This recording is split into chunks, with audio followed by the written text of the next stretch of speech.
Awit 25:4-5, 8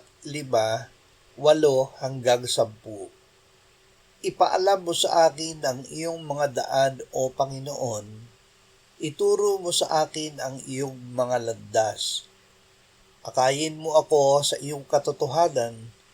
Ako'y iyong turuan, sapagkat ikaw ang Diyos ng aking kaligtasan. Sa iyo'y naghihintay ako ng buong araw. Ang Panginoon ay mabuti at makatarungan, kaya tinuturuan niya ang mga makasalanan tungkol sa daan. Pinapatnubayan niya ang mapagpakumbaba tungkol sa katuwiran at itinuturo sa mapagpakumbaba ang kanyang daan. Lahat ng landas ng Panginoon ay wagas na pag-ibig at katapatan para sa mga nag-iingat ng kanyang mga patotoo at kanyang tipan. Patnubay ng Ebanghelyo. Tinuturuan ng Diyos ang makasalanan tungkol sa daan sa pamamagitan ng Ebanghelyo.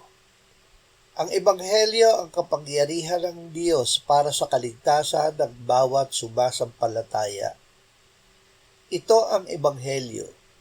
Si Kristo ay namatay para sa ating mga kasalanan ayon sa mga kasulatan, at siya'y inilibing at muling binuhay ng ikatlong araw ayon sa mga kasulatan.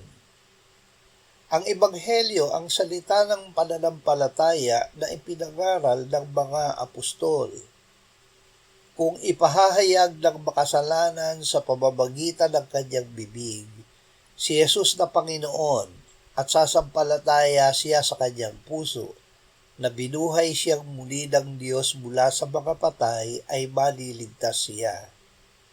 Sapagkat sa puso ang tao'y nananampalataya, kaya't itinuturing na ganap, at sa pamamagitan ng bibig ay nagpapahayag, kaya't naliligtas.